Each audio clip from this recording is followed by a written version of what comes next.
నమస్కారం రేషియా టీవీ వార్తలకు స్వాగతం. నా పేరు సుమలత. వార్తల్లో ముందుగా హెడ్లైన్స్.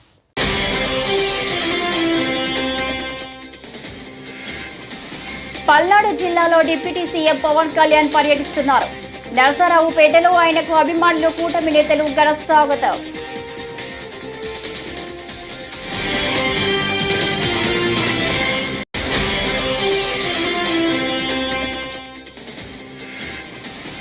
వ్యవసాయ పరంగా వస్తున్న మార్పులకు అనుగుణంగా రైతులను ప్రోత్సహిస్తామని ఎంపీ కేశినేని శివనాథ్.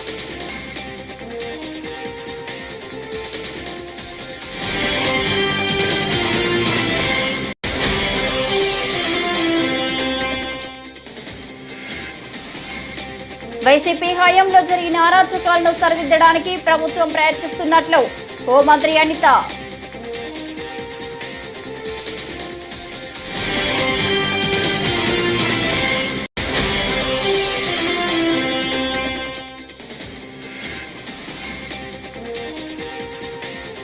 మహిళలకు భద్రత కల్పించడంలో హోంమంత్రి అనిత విఫలమయ్యారని మాజీ మంత్రి రోజా వ్యాఖ్యలు.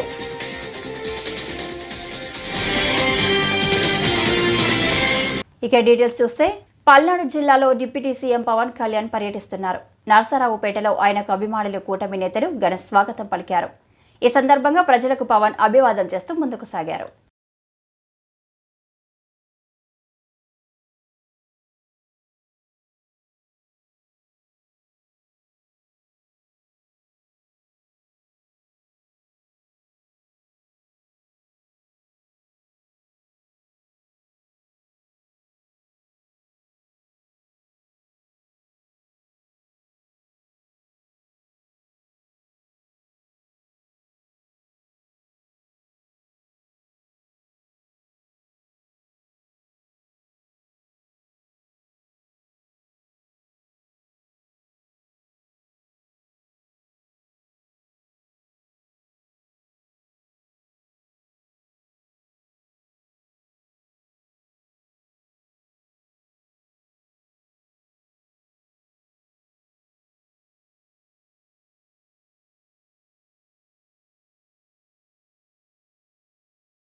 వ్యవసాయ పరంగా వస్తున్న మార్పులకు అనుగుణంగా రైతులను ప్రోత్సహిస్తామని ఎంపీ కేశినేని శివనాథ్ అన్నారు.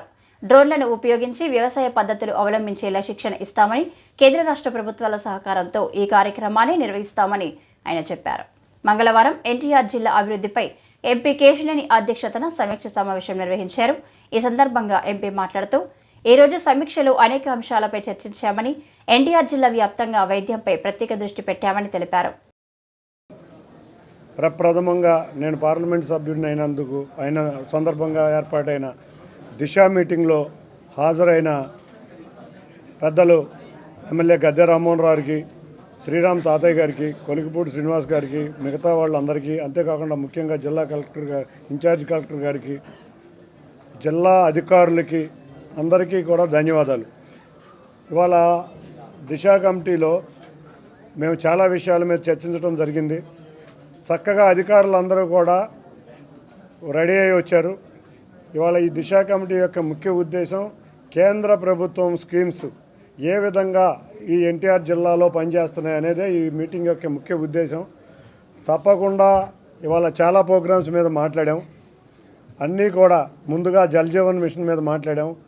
వచ్చే సంవత్సరం లోపల, ఎందుకంటే ఎన్టీఆర్ జిల్లా గత ప్రభుత్వం సమయంలో అట్టడుగు స్థాయిలో 5వ స్థానంలో ఉంది. ఈ ప్రభుత్వం ఇక్కడ అధికారులు కూడా అందరూ మారారు, కొత్త అధికారులు వచ్చారు. వాళ్ళందరికీ ఒకటే సూచించడం జరిగింది. ఈ సంవత్సర కాలంలో జలజీవన్ మిషన్ ద్వారా సోర్స్ ఆఫ్ వాటర్ నుంచి ట్యాప్ వాటర్ ప్రతి ఇంటికి కూడా అందే విధంగా డిపిఆర్లు రెడీ చేస్తున్నారు. దాని ప్రకారం రాబోయే సంవత్సర కాలంలో ఎన్టీఆర్ జిల్లాని 100% జలజీవన్ మిషన్లో తీసుకెళ్లే విధంగా అధికారులు మేము అందరం కలిసి కృషి చేయబోతున్నాం. అంతేకాకుండా హెల్త్ ఎన్ని పిహెచ్సియూస్ ఉన్నాయో అన్ని పిహెచ్సియూస్ హెల్త్లో కూడా మేము అన్ని పిహెచ్సిలు మోడర్నైజ్ చేయే విధంగా చేయబోతున్నాం.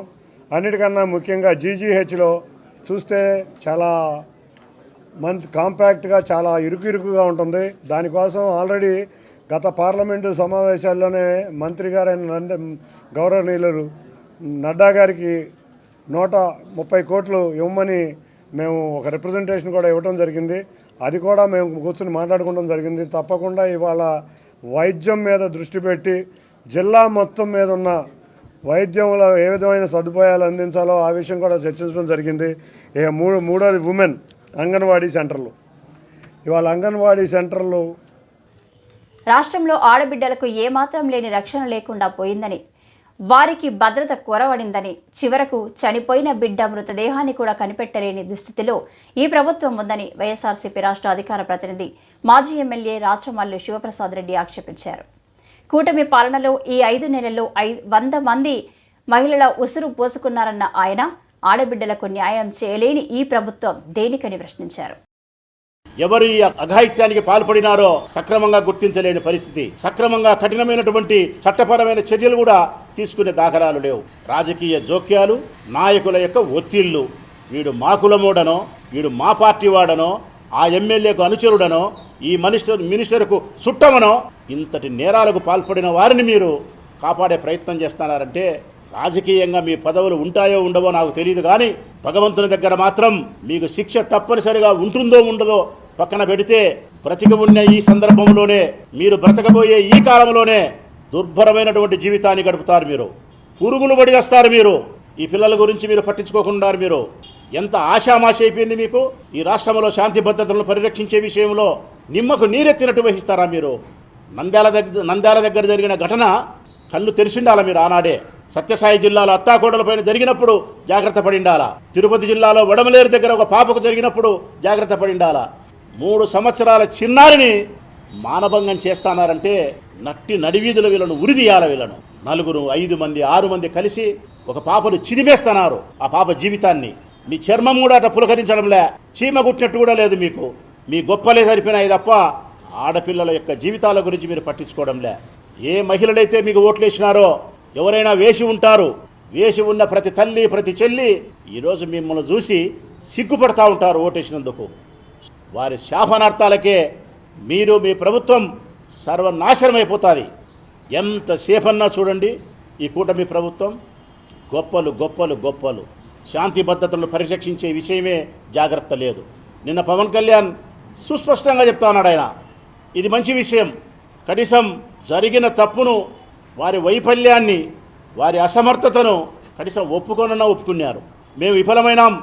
కూటమి ప్రభుత్వం శాంతి భద్రతలను పరిరక్షించడంలో, ఈ రాష్ట్రంలోని మహిళల యొక్క స్వేచ్ఛను భద్రతను కాపాడే విషయంలో మేము విఫలమైనాం. మా హోమ్ మినిస్టర్ విఫలం. వైసీపీ హయాంలో జరిగిన అరాచకాలను సరిదిద్దడానికి ప్రభుత్వం ప్రయత్నిస్తున్నట్లు హోంమంత్రి అనిత చెప్పారు. వైసీపీ సైకో బ్యాచ్ అసత్యాలు ప్రచారం చేస్తూ ప్రజలను భయపెడుతుంటే జగన్ సూక్తులు చెప్పడం హాస్యాస్పదమన్నారు. అనంతపురం పోలీసు శిక్షణ కేంద్రంలో నిర్వహించిన డీఎస్పీల పాసింగ్ అవుట్ పేరెడ్లో అనిత ముఖ్య అతిథిగా పాల్గొన్నారు. చాలా పెద్ద బాధ్యతలు మాకున్నాయి. కాకపోతే ఇప్పుడున్న సిచ్యువేషన్స్ ఎలా కనిపిస్తున్నాయంటే, ఏమీ జరగకపోయినా పెద్దగా జరిగినట్టుగా క్రియేట్ చేసి ప్రజల్ని భయభ్రాంతులకు గురి చేసే పరిస్థితి ఈ సైకో బ్యాచ్కి ఎక్కువైపోయింది. ఎందుకంటే వైఎస్ఆర్సీపీ బ్యాచ్ చూస్తే నిజంగా ఒక్కొక్కసారి వాళ్ళని చూసి నవ్వాలో ఏడవాలో కూడా మాకు అర్థం కావట్లే.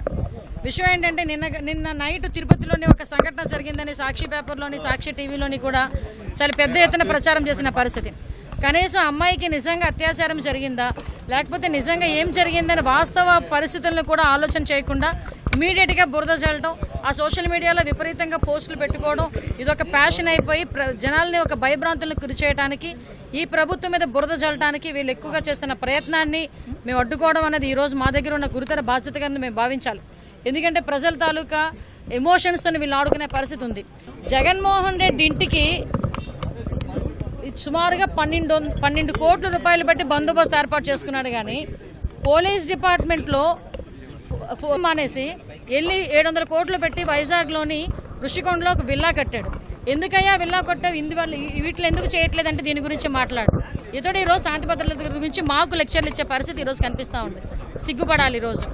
అదేవిధంగా పోలీసు వ్యవస్థకి కనీసం రూపాయి కూడా చెల్లించకుండా ప్రతి ఒక్క అన్ని పరిస్థితులు నిర్వీర్యం చేసి పోలీసులకి ఈవెన్ సరెండర్ లీవ్లు కూడా ఇవ్వకుండా మొత్తానికి అతను తాలూకా పబ్లిసిటీ పిచ్చికి సర్వేరాల మీద ఫోటోలు వేయించుకోవడానికి ఒక 800 కోట్లు ఖర్చు పెట్టుకున్నాడు. కానీ ఆ 800 కోట్లు పోలీస్ డిపార్ట్మెంట్ వాళ్ళు డిఎల్కి సరెండర్ లీవ్లకి ఇచ్చుంటే బాగుండేది. అతను ఈరోజు శాంతి భద్రత గురించి పోలీస్ డిపార్ట్మెంట్ గురించి మాట్లాడుతున్నాడు. నేనేమంటానంటే నువ్వు మాట్లాడేటప్పుడు అసలు నువ్వేం చేసావు 5 సంవత్సరాలు, నువ్వు చేసిన తప్పిదాల వల్ల కదా ఈరోజు మేము ఇబ్బందులు పడుతున్న పరిస్థితి. మేము ఒకటే గౌరవ ముఖ్యమంత్రి గారు అదేవిధంగా ఉప ముఖ్యమంత్రి గారు మేమందరం కూడా ఒకే మాట మీద ఉన్నాం. శాంతి భద్రతల విషయంలో రాజీ పడే పరిస్థితి లేదు. పోలీస్ వ్యవస్థను పటిష్టం చేస్తాం, పోలీసుల్ని ఇన్ఫ్రాస్ట్రక్చర్ డెవలప్ చేస్తాం. అట్ ద సేమ్ టైం టెక్నాలజీని బేస్ చేసుకుని పోలీసుల్ని ఇంకొంచెం స్ట్రెంగ్తన్ చేసి లా అండ్ ఆర్డర్లు ఎక్కడ కూడా ప్రాబ్లం రాకుండా చూసుకునే బాధ్యత తీసుకుంటాం. సవాల్ దగ్గర రాబందుల్లో వాలిపోతున్నారు. సో ఇటువంటి పరిస్థితులు కనిపిస్తున్నాయి. ఎక్కడ ఏమి దొరుకుతుందా దొరికేటట్టుగా వీళ్ళే క్రియేట్ చేసుకుని మరి ఆ సిచ్యువేషన్లోకి వెళ్ళిపోయి రాద్ధాంతం చేసి ప్రజలను భయభ్రాంతులు గురి చేసే పరిస్థితి కనిపిస్తూ ఉంది. ఇలాంటి వాళ్ళ మీద కూడా తప్పుడు ప్రచారాలు చేసే వాళ్ళ మీద కూడా చర్యలు తీసుకుంటాం. మాజీ మంత్రి రోజా మరోసారి సంచలన వ్యాఖ్యలు చేశారు. రాష్ట్రంలో మహిళలకు భద్రత కల్పించడంలో హోంమంత్రి అనిత విఫలమయ్యారని తోటి మంత్రి పవన్ చెబుతున్నారని, కాబట్టి అనిత తన పదవికి రాజీనామా చేయాలని రోజా డిమాండ్ చేశారు. లా అండ్ ఆర్డర్ సహా అన్ని శాఖలు సీఎం చంద్రబాబు వద్ద ఉంటాయని, పవన్ ముందుగా సీఎం చంద్రబాబును రాజీనామా చేయమని డిమాండ్ చేయాలన్నారు. శాంతి భద్రతలను కాపాడడం విషయంలో కూటమి ప్రభుత్వం పూర్తిగా విఫలమైందని రోజా అన్నారు. గతంలో జగన్ గారు తీసుకొచ్చిన దిశ యాప్ ని గాని, మహిళా పోలీస్ స్టేషన్లు గాని, మహిళా పోలీసులను ఎలా నిర్వీర్యం చేశారో చెప్తూ వచ్చాం. ఈరోజు పవన్ కళ్యాణ్ గారు అదే విషయాన్ని చెప్పారు. మేము చెబితే ఓని ఎగిరిన హోంమంత్రి గారు ఇప్పుడు ఏం సమాధానం చెప్తారు? హోంమంత్రి పూర్తిగా ఫెయిల్యూర్ అయింది. ఈరోజు రాష్ట్రంలో మహిళలకి భద్రత లేకుండా పోయింది. 120 రోజుల్లో దాదాపుగా 100కు పైగా ఆడవాళ్ళ మీద అఘాయిత్యాలు, అత్యాచారాలు, హత్యలు జరిగాయన్న విషయాన్ని ఈరోజు పవన్ కళ్యాణ్ మాట్లాడిన తీరు మీరు గమనించుంటారు. హోంమంత్రి నీ వల్ల పనిచేయడం చేత కాకపోతే చెప్పు, నేను హోంమంత్రి పదవి తీసుకోవడానికి రెడీగా ఉన్నాను. నేను గనక హోంమంత్రిని అయితే ఆదిత్య దాస్ లాగా నేను ఏ విధంగా చేస్తానో మీ అందరూ కూడా చూడొచ్చు. అంటే హోంమంత్రి ఫెయిల్యూర్ అయిందనేది సహచర మంత్రి చెప్పారు. కాబట్టి ఇప్పటికైనా హోంమంత్రి గారు రిజైన్ చేయాలని కూడా తెలియజేసుకుంటున్నాను. అలాగే పవన్ కళ్యాణ్ గారికి సూటిగా చెప్తున్నాను, ఈరోజు ఒక ముఖ్యమంత్రి పేరు చెప్పి ఆయనలాగా హోంమంత్రిగా పనిచేస్తానంటున్నారు. మీరు కాదు పనిచేయాల్సింది. ముఖ్యమంత్రి స్థానంలో ఉన్న చంద్రబాబు నాయుడు గారు ఈ రోజు లా అండ్ ఆర్డర్ ఆయన చేతిలో ఉంది. డీజీపీ నుంచి, ఎస్పీల నుంచి, ఇంటెలిజెన్స్ డిపార్ట్మెంట్ నుంచి అన్ని కూడా సీఎం గారి కంట్రోల్లో ఉండి కూడా ఈ రోజు నేరస్తులకి భయం లేకుండా పోయింది. తప్పు చేసిన నేరస్తుల్ని శిక్షించకుండా గాలికి వదిలేసినందుకు మీరు చంద్రబాబు నాయుడిని రాజీనామా చేయాలని పవన్ కళ్యాణ్ డిమాండ్ చేయాలని కూడా ఈ సందర్భంగా తెలియజేసుకుంటున్నాను. అండ్ మూడవది, పవన్ కళ్యాణ్ గారు అప్పుడప్పుడు కుంభకర్ణుల్లాగా 6 నెలలు నిద్రపోయి 6 నెలలు మేల్కొన్నట్టుగా వరదలు వచ్చినప్పుడు 6 రోజుల తర్వాత వచ్చి ఏదో ప్రెస్ మీట్ పెట్టి ఊగేసి వైఎస్ఆర్సీపీ వాళ్ళని తిట్టేసి వెళ్తాడు. మళ్ళీ ఈ రోజు ఆయన నియోజకవర్గం పిఠాపురంలో కూడా ఒక మహిళని ఏ విధంగా మానభంగం చేసి 1.5 నెల అయితే కూడా ఇంతవరకు పరామర్శించకుండా షూటింగ్లు చేసుకొని ఈ రోజు వచ్చి వాళ్ళేదో. ప్రముఖ శైవక్షేత్రం శ్రీశైలంలో కార్తీక మాసోత్సవాలు వైభవంగా జరుగుతున్నాయి. శివునికి ప్రీతికరమైన కార్తీక మాసం తొలి సోమవారాన్ని పురస్కరించుకొని శ్రీశైలంలోని ఆలయ పుష్కరిణి వద్ద 1,00,000 దీపోత్సవం కన్నుల పండుగ నిర్వహించారు. స్వామి అమ్మవార్ల ఉత్సవమూర్తులను శోభాయమానంగా ముస్తాబు చేసి మంగళ వాయిద్యాల నడుమ ఆలయ పుష్కరిణి వద్దకు తీసుకొచ్చారు. స్వామి అమ్మవార్లకు దశవిధ హారతులను సమర్పించారు. ఆ తర్వాత ఆలయ పుష్కరిణి వద్ద 1,00,000 దీపోత్సవంలో భాగంగా భక్తజనం కార్తీక దీపారాధనలు చేపట్టారు.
నంద్యాల జిల్లాలో శంకుస్థాపన చేసిన సిమెంట్ రోడ్ల నిర్మాణ పనులకు ఇసుక కొరత రానివ్వకుండా చర్యలు తీసుకోవాలని జిల్లా కలెక్టర్ జి రాజకుమారి గరుడ శాఖ పంచాయతీరాజ్ అధికారులను ఆదేశించారు.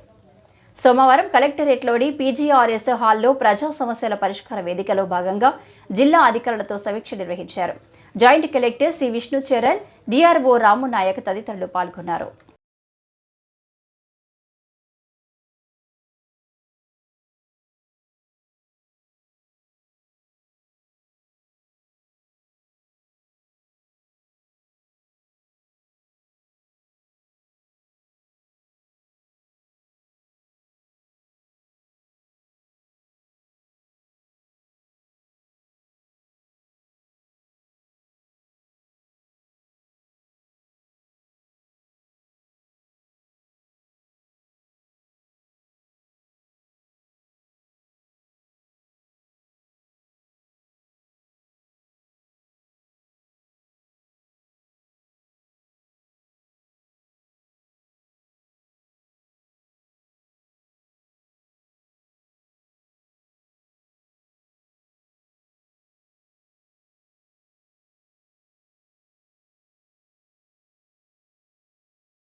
కూటమి ప్రభుత్వంలో మహిళలకు రక్షణ లేకుండా పోయిందని మాజీ డిప్యూటీ సీఎం నారాయణ స్వామి విమర్శించారు. ఈ సందర్భంగా జీడీ నెల్లూరులో ఏర్పాటు చేసిన మీడియా సమావేశంలో ఆయన మంగళవారం మాట్లాడుతూ రాష్ట్రంలో మహిళలు ఒంటరిగా తిరిగే పరిస్థితి లేదన్నారు. వడమాలపేట, ఎర్రవారిపాలెం, పొంగనూరు ప్రాంతాల్లో జరిగిన ఆకృత్యాలపై ఆయన ఆవేదన వ్యక్తం చేశారు. గత ప్రభుత్వంలో మహిళల రక్షణ కోసం దిశ యాప్ తీసుకువచ్చారని గుర్తు చేశారు. కూటమి ప్రభుత్వంగా Telugu Desam party, Janasena party, BJP party కూటమిగా ఏర్పడినాక మహిళలకి రక్షణ లేకుండా పోయింది. మహిళలు ఒంటరిగా తిరిగే పరిస్థితి కనబడట్లేదు. గవర్నమెంట్ వచ్చి 5 నెలలు కూడా పూర్తి కాల. ఎంత మానభంగాలు, రేపులు, మర్డర్లు జరుగుతున్నదంటే దాదాపు 81 మంది పైన జరుగుతూ ఉంది. ఆడబిడ్డలు ఆడుకునేదానికి పోతే ఇదే వడవాలపేట నగిరి కాన్స్టిట్యున్సీలో వడవాలపేటలో 3.5 సంవత్సరాల బిడ్డని ఒక 5-6 రోజుల ముందు చంపడం జరిగింది. అదేవిధంగా ఎర్రవారిపాలెంలో అనిత అన్న అమ్మాయి, అరుంధతి వాడకు సంబంధించిన అమ్మాయి 10వ తరగతి చదువుతుంటే స్కూల్ అయిపోయినాక ఆమె నడిచిపోతుంటే 2 కిరాతకులు ముసుగేసుకుని వచ్చి ఆమెని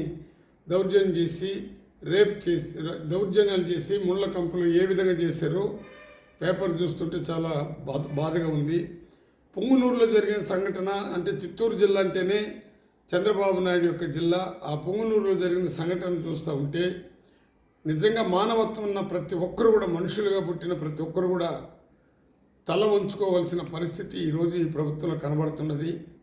నిన్న పవన్ కళ్యాణ్ ఒక స్టేట్మెంట్ ఇచ్చాడు. నిజంగానే పవన్ కళ్యాణ్ గురించి, ఆయన యొక్క స్టేట్మెంట్ గురించి నేను వ్యతిరేకంగా మాట్లాడిన కానీ పవన్ కళ్యాణ్ గారు ఎవరిని క్వశ్చన్ చేయాలంటే చంద్రబాబు గారిని క్వశ్చన్ చేయాలి. ఎందుకంటే ఈ ముఖ్యమంత్రులు అనేవాళ్ళు ప్రాంతీయ పార్టీ నుంచి వచ్చిన నేషనల్ పార్టీ ముఖ్యమంత్రులైనా ముఖ్యమంత్రి చేతిలో ఉంటుంది క్యాబినెట్ని నిర్ణయించేది, పోర్ట్ఫోలియో ఇచ్చేది, అధికారాలు ఏ విధంగా ఉండాలనేది ముఖ్యమంత్రి చేతిలో ఉంది.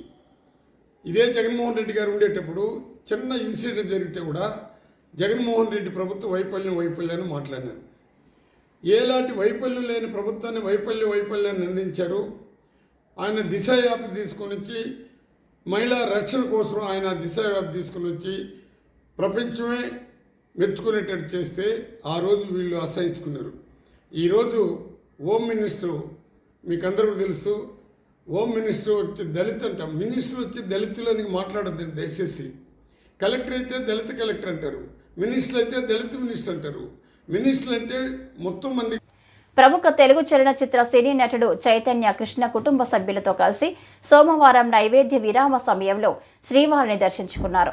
దర్శన అనంతరం వారికి ఆలయ రంగనాయకులు మండపంలో వేద పండితులు వేద ఆశీర్వచనం చేయగా ఆలయ అధికారులు తీర్థ ప్రసాదాలు అందజేశారు. అనంతరం ఆలయ వెలుపల చైతన్య కృష్ణతో అభిమానులు భక్తులు ఫోటోలు దిగారు.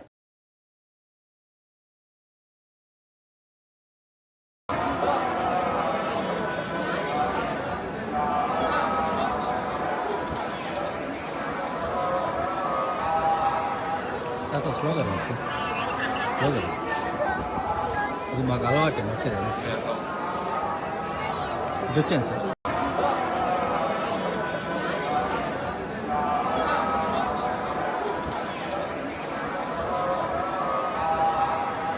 సార్ స్లోగా స్లోగా ఇది మాకు అలవాటు నచ్చలేదు. ఇది వచ్చాను సార్. మాజీ ఎంపీ మార్గాని భరత్ రాంపై తెలుగుదేశం పార్టీ నాయకులు స్థానిక 3 టౌన్ పోలీస్ స్టేషన్లో ఫిర్యాదు చేశారు.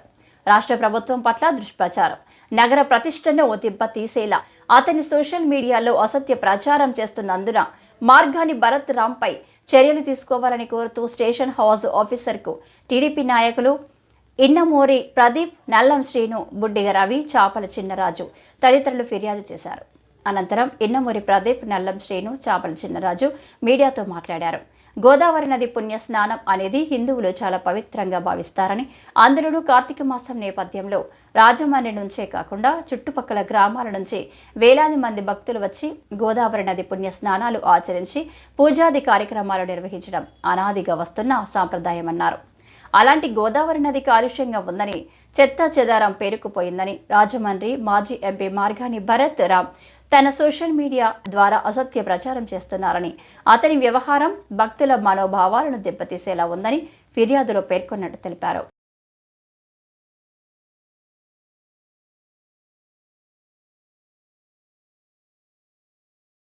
మీడియా వేదికగా మాజీ ఎంపీ మార్గాని భరత్, రాజమండ్రి కోఆర్డినేటర్ మార్గాని భరత్ గారు అండ్ ఫేస్బుక్లో లైక్స్, ఇన్స్టాలో వ్యూస్ తగ్గిపోతున్నట్టు ఉన్నాయి. అందుకే ఏదో ఒకటి సోషల్ మీడియాలో ఎమ్మెల్యే గారిని దెబ్బతీస్తే ఆయన వ్యూస్ పెరుగుతాయని ఏదో ఒక అసత్య ప్రచారం. ఇవాళ ఘాట్లు అయితే కానీ ఎప్పుడూ లేనంత శుభ్రంగా ఉంటే ఇవాళ ఆయన ఎప్పుడో వీడియో తీసుకొచ్చి ఇవాళ ఆయన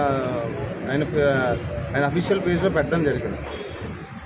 మీరు కోట్లింగాల రేవు అయితే కానీ, మార్కండే రేవు కానీ అయితే కానీ, పుష్పల రేవు అయితే కానీ మీరు ఎప్పుడూ లేనంత శుభ్రంగా మన ఆదిరెడ్డి వాసు గారు ఎప్పుడూ లేనంత విధంగా తీర్చిదిద్దడం జరిగింది.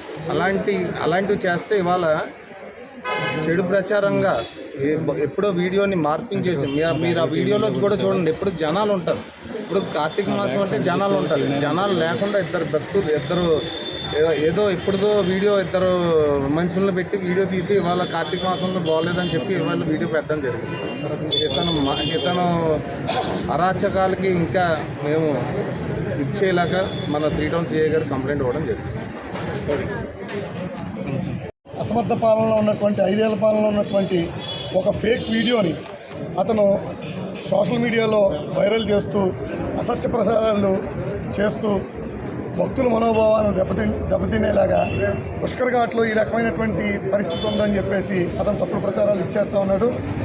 ఏదైతే కూటమి ప్రభుత్వం ఏర్పడిందో ఆ రోజు నుంచి కూడా ఆర్నిషలో మన ఎమ్మెల్యే భవానీ శ్రీనివాసు ప్రతి క్షణము తిరుగుతూ మొత్తం అన్ని ఘాట్లు అన్ని చోట్ల పరిశోధనలు చేస్తూ, అదే కాకుండా అక్కడ నిత్యం స్నానం చేసే వాళ్ళకి బట్టలు మార్చుకోవడానికి విధిగా గదులు ఏర్పాట్లు, అంతేకాకుండా వాళ్ళ యొక్క సామాన్లు భద్రపరచుకోవడానికి ఒక 30 లాకర్ రూమ్లు అన్నీ పెట్టి గత 4 నెలల నుంచి కూడా రేపు వచ్చే పుష్కరాలు కానీ లేకపోతే ఈ యొక్క కార్తీక మాసంలో వచ్చే స్నానాలు భక్తులకు కానీ ఏ రకమైనటువంటి అసౌకర్యం కలగకుండా గతంలో గోదావరిలో దిగే మేము కూడా నిత్యం ప్రతి సంవత్సరం మాల వేస్తూ ఉంటాం. నిత్యం ఎప్పుడు కూడా గోదావరిలో స్నానం చేయడానికి వెళ్ళినప్పుడు బురదలతో ఉండేది. ఈ రోజు నువ్వు గోదావరిలో దిగుతుంటే ఇసుకతో చక్కగా మేట్ వేయించి ఇసుక అక్కడ పోయించి ఎంతో సుందరీకరంగా చేస్తే ఇతను అసస్య ప్రసారాలు ఎప్పుడో పూర్వం వీడియోని తీసుకొచ్చి వైరల్ చేయటం దీన్ని అంతా తీవ్రంగా ఖండిస్తున్నాం. దాని నిమిత్తం అని చెప్పేసి మేము ఈరోజు 3 టౌన్ సిఐ గారికి వచ్చి కంప్లైంట్ ఇవ్వడం జరిగింది. దాని మీద చర్య తీసుకోవాలని ఆయన కోరారు. పవిత్ర కార్తీక మాసం అయినా మరి భక్తులు ఎంతోమంది వచ్చి గోదావరి పుణ్యస్థానాన్ని ఆశ్రయించే ఈ యొక్క మాసంలో మరి ప్రతిష్టాత్మకంగా తీసుకున్న రాజమండ్రి సిటీ ఎమ్మెల్యే గారు ఆదిరెడ్డి శ్రీనివాస్ గారు మరి ఆ శుభ్రత మరి వాటి మీద ఉన్న బాధ్యతని ఆయన ఎంతో శుభ్రంగా ఆ ఘాట్లన్నీ కూడా మరి సిద్ధపరిస్తే మరి ఏదో పాత వీడియోని మార్పింగ్ చేసి మరి ఏదైతే రియల్ స్టార్ అనుకొని మరి గత 5 సంవత్సరాలు మరి అయ్యే రీల్స్ మీద బతికిన మరి మాజీ ఎంపీ మార్గాన్ భరత్రామ్ బాగా ఖాళీగా ఉండి ఏ విధమైన మరి పని దొరక్క మరి పాత వీడియోలు పెట్టి మరి ఆదిరెడ్డి శ్రీనివాస్ గారు మరి ప్రభుత్వం మీద కూడా మరి భక్తుల మనోభావాలు దెబ్బతినేలాగా మరి రాజమండ్రికి ఉన్న చరిత్రని ప్రతిష్టాత్మకంగా దెబ్బతీసేటట్టుగా మరి ఆయన సోషల్ మీడియా తన పర్సనల్ అకౌంట్లో పెట్టి వీడియోలు పెట్టి మార్పింగ్ చేసి మరి ప్రచారం చేస్తున్నారు. మరి ఏదేమైనా మరి ఈ యొక్క కార్తీక మాసంలో మరి భక్తులు అనేక మంది వచ్చి మరి ఎంతో మరి పుణ్యస్థానాలు ఆచరిస్తారు. ఎందుకంటే నేను డైలీ కూడా మరి ఆ గోదావరికి నేను ఒక స్విమ్మర్ క్లబ్ మెంబర్ని. గత 5 సంవత్సరాల్లో ఈ వైసీపీ ప్రభుత్వంలో ఘాట్లు ఎలాగ ఉన్నాయో నేను చూసినండి. నేను ప్రతిరోజు కూడా గోదావరి స్విమ్మింగ్కి వెళ్తాను నేను. మరి ఈ రోజుని ఎంత శుభ్రంగా ఉంది. నిన్న మరి సోమవారం పవిత్రులు మరి భక్తులందరూ కూడా మరి పుణ్యస్నానాలు చేశారు. తాము నిత్యం ప్రజల మధ్య ఉంటూ వారి సమస్యల పరిష్కారం కోసం కృషి చేస్తామని, ప్రజా సమస్యలను పరిష్కరించేందుకే ప్రజా దర్బార్ నిర్వహించడం జరుగుతుందని రాజమహేంద్రవరం సిటీ ఎమ్మెల్యే ఆదిరెడ్డి శ్రీనివాస్ పేర్కొన్నారు. ముఖ్యమంత్రి నారా చంద్రబాబు నాయుడు ఆదేశాల మేరకు స్థానిక శీలం నూకరాజు కాంప్లెక్స్ సమీపంలో 1 నుండి 15 డివిజన్లకు సంబంధించి ప్రజా దర్బార్ కార్యక్రమం నిర్వహించారు.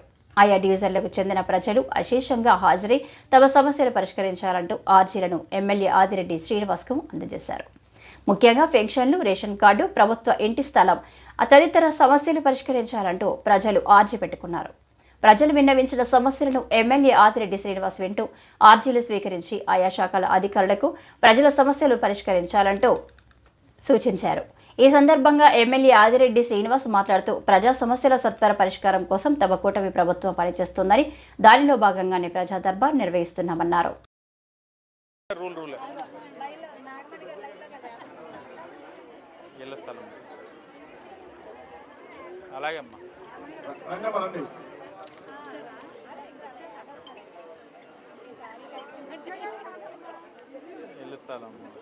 ఏ వార్డమ్మా?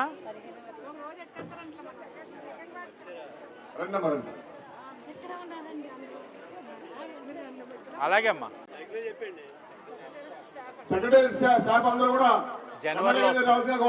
జనవరిలో కొత్త రేషన్ కార్డులు ఇస్తున్నారు. సెక్రటరీస్ అందరూ కూడా వేదిక వద్ద రావాల్సిందిగా కోరుతా ఉన్నాం. ఏటో రేషన్ కార్డు జనవరిలో ఇస్తారమ్మా. ఏ వార్డు?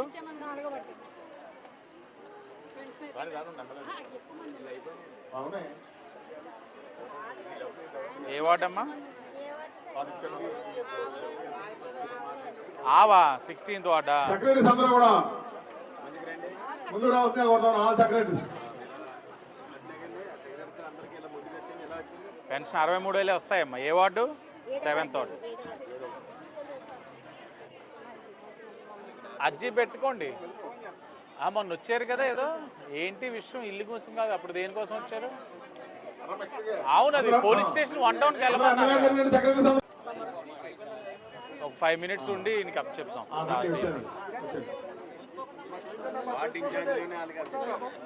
అంతే, వాళ్ళే చెయ్యాలి. ఏ వార్డు అన్నా? అవుతుంది సార్ ఈసారి.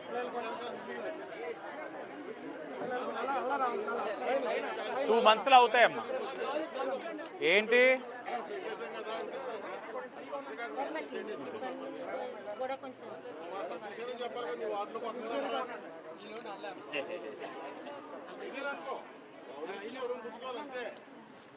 ఏమైంది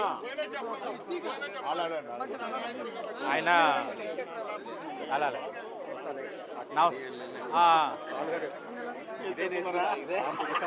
ఏది మీరు కాదు, కొన్ని వ్యవస్థలు మేము వాటిలన్నింటినీ కూడా సరి చేసుకుంటూ వస్తున్నాం. మీకు చెప్పేది ఏంటంటే మాకైనా మీకైనా ప్రజలకు సేవ చేయడం కోసమే ఇక్కడ ఉన్నాం. కాబట్టి మీరు కూడా కొంతమందికి గత అనుభవాలు ఉంటాయి, పరిచయాలు ఉంటాయి, వదిలేయండి. 5 సంవత్సరాలు ఇప్పుడు మీకు అధికారంలో ఎన్డీఏ, మీకు ఒకలే ఉన్నారు నాయకులుగా. అదేంటంటే ప్రభుత్వంలో ఉంది తెలుగుదేశం, బీజేపీ, జనసేన. వాళ్ళని అనుసంధానం చేసుకొని కార్యక్రమాలు చేయాలి. ఎక్కడ ఏం జరిగినా మా నాయకులకి తెలియచేయాల్సిన బాధ్యత మీ పైన ఉంది. పెన్షన్లు ఇంతకుముందు 4-5 రోజులు ఇచ్చేవారు మీరు, అదే చాలా గొప్ప కార్యక్రమం కింద గతంలో చెప్పేవారు. ఇప్పుడు ఒక రోజులో ఎలా అవుతా ఉంది? మీతో పాటు ఎన్డీఏ కూటమి నాయకులు కలవడం వల్లనే మీరు ఒక రోజులో ఇవ్వగలుగుతూ ఉన్నారు. ఇంకోటి కూడా మీకు చెప్తా ఉన్నాం, సచివాలయం వ్యవస్థ గత ప్రభుత్వంతో ఉంది. సచివాలయం వ్యవస్థ ఈ ప్రభుత్వం అంటే ఇప్పుడున్న ఎన్డీఏ కూటమి అధికారంలో వచ్చిన పార్టీతో లేదు. 164 సీట్లు ఎలా నెగ్గాం? మేము ప్రజలతో ఉండే వ్యక్తులం. మీరు మమ్మల్ని కలుపుకొని వెళ్తే ప్రజలకి మెరుగైన సేవ అందించగలుగుతాం. అదొక్కటే ఇంట్రెస్ట్ తోటి మనం అందరం పనిచేద్దాం. కానీ మేము చెప్పేది ఏంటంటే గౌరవం అనేది ఇచ్చిపుచ్చుకోవాలి. మీకు గౌరవిస్తారు మా వాళ్ళు, మీరు కూడా అదే తీరులోని వెళ్ళండి. ఇప్పుడు వచ్చిన అర్జీలు ఇంకా వస్తూనే ఉంటాయి. డీసీ గారు చెప్తారు అర్జీలను ఏం చేయాలన్నది, ఆయన మాటల్లో విని ఫర్దర్గా ఎలా వర్క్ మలిగ్గా రాలేదండి లీవ్లో, ఫర్దర్గా ఎలా చేయాలన్నది చెప్తారు, చూసుకోండి. ఇంకా మన ఎన్డీఏ కూటమి నాయకులుగా మనం ఏమైనా సచివాలయం వాళ్ళకి చెప్పేది ఏమైనా అభిప్రాయం ఉంటే చెప్పచ్చు. అలాగే తెలుసు తాత తీస్తారా, ఆదిరెడ్డి వాళ్ళని తీస్తారా? ఇద్దాం.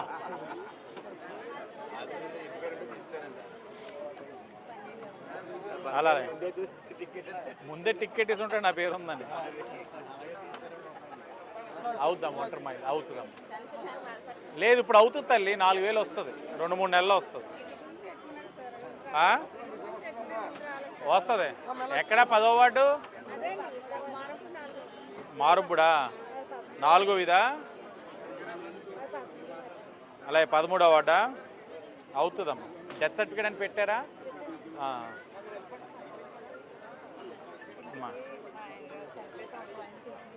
డెత్ సర్టిఫికేట్ అన్నీ వచ్చినాయి. డెత్ సర్టిఫికేట్ అన్నీ వచ్చినాయి కదా, పెట్టేయండి. కొత్త పెన్షన్ 2 నెలల్లో ఇస్తారు.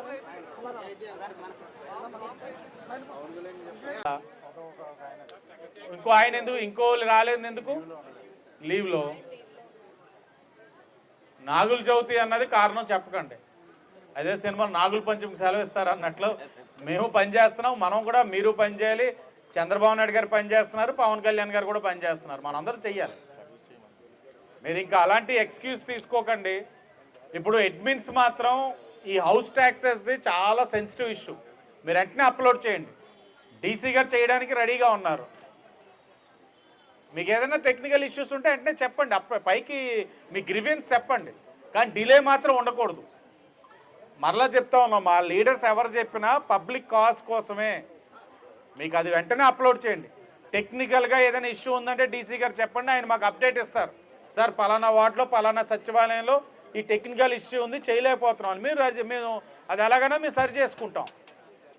బట్ ఇది మాత్రం కాస్త కాషియస్గా ఉండండి. ఎందుకంటే మనం మీరు ఒక్కటి ఇంకోటి కూడా మీకు చెప్తా ఉన్నాం, ఈ 5 సంవత్సరాలు మిమ్మల్ని తిట్టే కార్యక్రమాలే ప్రభుత్వం చేసింది. మీరు ఒక్క పెన్షన్ కూడా ఇవ్వలా, తీసేసినయే చేశారు. మీరు రేషన్ కార్డులు తీసేసినయే చేశారు. దొంగ బట్టాలు మీ చేతుల మీద ఇప్పించారు. కానీ ఇప్పుడు ఈ ప్రభుత్వం ఏం చేస్తూ ఉంది? 1000 రూపాయలని వెంటనే 1000 రూపాయలు పెంచింది. మీ చేత 2-3 మంత్స్లో కొత్త పెన్షన్లు ఇప్పిస్తూ ఉంది. జనవరిలో మీకు కొత్త రేషన్ కార్డ్స్ ఇప్పిస్తూ ఉన్నారు. దగ్గరలో ఇళ్ల పట్టాలు కూడా ఇప్పిస్తూ ఉన్నారు. అన్నిటికీ మించి మీ ఇళ్లలోని 3 గ్యాస్ సిలిండర్లు కూడా మంచిగా చేయిస్తూ ఉన్నాం. అంటే మీకు అందరూ కూడా జనాలు వచ్చి మీకు అమ్మ బాగా జరుగుతుంది, ఇవి ఇవ్వండి అని అడిగే కార్యక్రమాలు మేము చేయిస్తున్నాం. మిమ్మల్ని తిట్టించే కార్యక్రమాలు చేయించట్లా. కాబట్టి మీరు ఇంకా కాస్త సంతోషంగా ఇంకా జోష్తో పనిచేయాలి. పని చేస్తారని ఆశిస్తూ ఉన్నాను. పని చేయలేము, ఇంట్రెస్ట్ లేదంటే మాత్రం చెప్పేసి వెళ్ళచ్చు. ఎందుకంటే 5 మంత్స్లోని వెయిట్ చేసాం. 5 months వెయిట్ చేసాం. మీ అందరూ కాస్త ఇంకా మాకు కలిసి రావాలి. ఇంకా కొన్ని చోట్ల కలిసి రాని చోట్ల ఇంకా కఠినమైన నిర్ణయాలు తీసుకోవాలి. సో ప్లీజ్ సపోర్ట్ చేయండి. మీకు కూడా మా వాళ్ళు సపోర్ట్ చేస్తారు. ఓకే, ఈ వార్తలు ఇంతటితో సమాప్తం. మరిన్ని విశేషాలతో మళ్ళీ కలుసుకుందాం. అంతవరకు సెలవు. నమస్కారం.